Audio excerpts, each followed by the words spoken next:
back, yeah, as promised, from my record store day travels on Saturday. Picked up a few bits. If you've seen my Instagram video, I kind of quickly go through what I've got and had a little moan as well. So the first record I'm going to go into, for people who watch these kind of videos, know that this band is one of my favourite bands, and the band I'm talking about is Adam and the Ants. So they re-released, or not re-released, they released, after it's been out of print for so long, the Prince Charming album on the original gatefold, but on gold vinyl. I use the word gold loosely, but I'll show you that in a minute. So Prince Charming itself, here you go, the lovely album, was the third album and final album by Adam and the Ants, released on 6th of November 1981.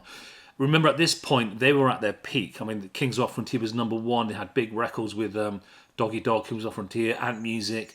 So the hype was there. I mean, I was there as well. I mean, I was, a crazy fan. So we were just waiting to see what was coming next. And then all of a sudden, I think the first single was Prince Charming got released, and they had a new bassist, Gary Tibbs, after Kevin Mooney was replaced, who did all the Kings of Frontier stuff. And so there was 3 singles from this album as well, and all of them were hits. The first one being Prince Charming, an amazing hit. Then you had Stand and Deliver, or did you have Stand and Deliver first? One of the two. A massive hit as well, #1 single. Then you had Ant Rap, which was the final single from Adam and the Ants, which got to #3 in the charts, I believe. And it's funny because even now the fans hate on Ant Rap, but I absolutely love it, man. And I love the sleeve. I just remember buying the sleeve with the little, at Christmas time with the little windows in it and the band behind it. Some photos I've never seen of the band as well. As I said, the album peaked at #2, which I'm really surprised that. I always thought this was a #1 album, but it wasn't. It peaked at #2. I didn't have any time to find out who was at #1 because whoever it was must have been massive. Because I just remember everyone had this album. Everyone was talking about this album. Because remember, they were at their peak at this particular point. So to be quite honest, you could have farted on a record. We would all have bought it anyway. It was released on CBS in 1981. As I said, it released, Stand and Deliver, a different ending from the single version as well. The version on this is different. Because I remember as kids, we used to kind of, there was a group of us, we created our own little fan club. And we used to listen to the different versions and we timed them. And this version is a lot different because it kind of it goes out slowly fading out on the howls and the repeat of the chorus. Whereas the single is very different, a lot shorter as well. So 2 different versions there. The Prince Charming is the same. I think Ant Rap was definitely different for the single compared to this. I think it sounded a bit more raw on this album. I do believe, reading interviews with Adam Ant and Marc over the years, that they felt this album was rushed. And I think there's some points in this album where you think that could have sounded better, could have done better. One of the things I always say, Ant Rap was a great record, but was it a single? Probably not. For me, the Scorpios should have been a single, and I think that would have given the third #1 without a doubt. The album was remastered and reissued in 2004. And it had 6 bonus tracks on it. It's only on CD. It was on vinyl, just CD. On 10th of September 2008. Also, the Daily Mail gave away a CD copy of this album with the newspaper. And I remember getting quite a few copies of it.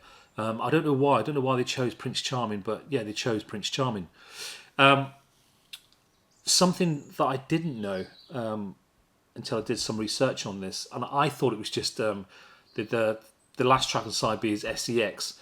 And there's a little hidden track at the end here. And I thought it was just a continuation of SEX, but it's not. It's actually a track called The Lost Hawaiians, which was an unlisted track, an instrumental recording of Los Rancheros from Kings of Frontier. So go and get your copy now, and you'll see that little groove. It's only a minute long, but it is an unlisted track on the album. Go and check it out. I didn't know that. Let me know if you find it. Let me know if you knew it or about that already. I'm a huge fan. I should have known about it. But anyway, back to the record store day. So nothing's really different with it. I mean, one thing I did notice, and maybe it's to do with age, this is my original, this one here, and this is a record store day, and the blue is definitely a lot more vibrant on the front. But one thing I noticed on the gatefold is when you open the gatefold, you've got the Prince Charming album, you've got the scene from the Prince Charming video. This is really sharp. This is on the original. It's very, very sharp. You look at the images, obviously they've just been superimposed on this background, but it's very sharp, a lot, really colourful.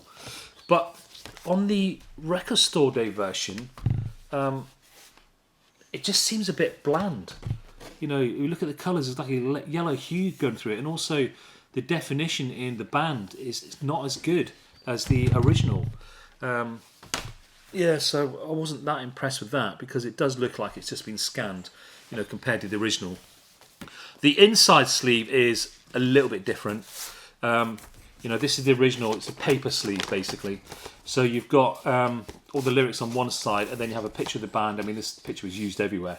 You've got all the kind of credits for the album. The only thing that's different, two things that are different on the Record Store Day one, is it's now glossy paper, and the management is different in the bottom. So you've got the new up-to-date management here, adamant.com, all down here. But on the original, it's got these old... so it's quite a little touch. You obviously looked at that. So when we come to the actual vinyl itself, we're just looking at this and some of the... Why was this not number one? I mean, you got the Scorpios, you got Picasso, which is a really old track of theirs. When they were... I'm sure they used to do it when they were like a punk band. Prince Charming, Five Guns West. Out of all of them, I'll probably say Five Guns West is probably the weakest track on the album for me. You got That Voodoo, which is great. Stand and Deliver was brilliant. Mile High Club, Ant Rap, Mohawk, SCX was probably another one that I didn't really listen to. So out of the whole album, 2 tracks that I thought were kind of fillers. But the rest of the album is just insane. The lyrics are just brilliant as well. But the vinyl itself for the Record Store Day, I'm going to pull it out. There we have it. It's gold vinyl. Now this reminds me of, if you remember when they released the Kings of Our Frontier 7-inch on Record Store Day, quite a few years ago, on gold vinyl. It kind of reminds me of that, but not quite. This is very kind of yellow gold, and you can see there's texture to it as well. When I say texture, you can see the waves of the gold vinyl. My only gripe with this is, I don't know if you can see it, but there's little brown marks in the gold vinyl. It's not it's actually in the vinyl. It's like they've not quite mixed the colour correctly. And same with the other side as well. There's quite a few. If you can see them, one there. There's a little splat there as well. If you can see that there on the vinyl. So it's almost like it's just been rushed. It's nice having it. It's nice having the album on a different coloured vinyl and a Record Store Day limited edition. I think it was about 3,000 copies. I've heard for the grapevine. I'm not too sure. 3,000 copies of this. A lot of people were looking for this, but also so were the scalpers, because on eBay now you've got it going for 150, 160 pounds, which is a shame, because there's old fans of Adam and the Ants who would like to have this in their collection, who would love to have everything in their collection, but that's a lot of money. I mean, I paid something like 40 quid for it, which I would have done anyway, but I wouldn't pay 150 quid for it.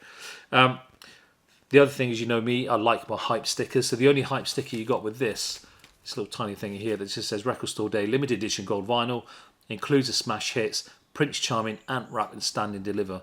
I'm really surprised to put Ant Rap in front of Stand and Deliver, considering Stand and Deliver is probably the biggest hit of all 3 of these. But yes, that is the Record Store Day 2025, the limited edition pressing of Prince Charming album by Adam and the Ants on gold vinyl. If you're a fan of Adam and the Ants, go and get it, add it to your collection. It's definitely something to add to your collection. This has been out of print for a long time.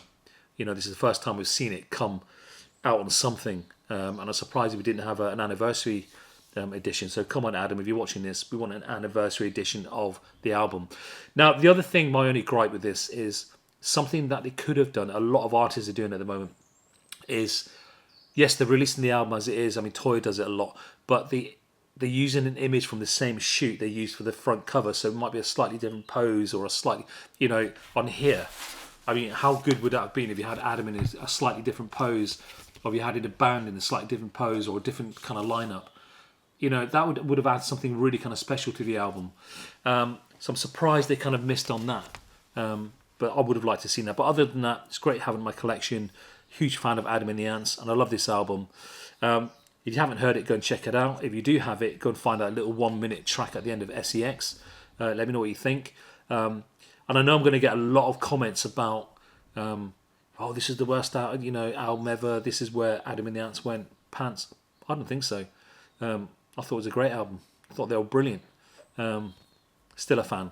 But anyway, that's Adam and the Ants, Prince Charming, Record Store Day 2025 on gold vinyl. Go and get a copy. Thank you very much.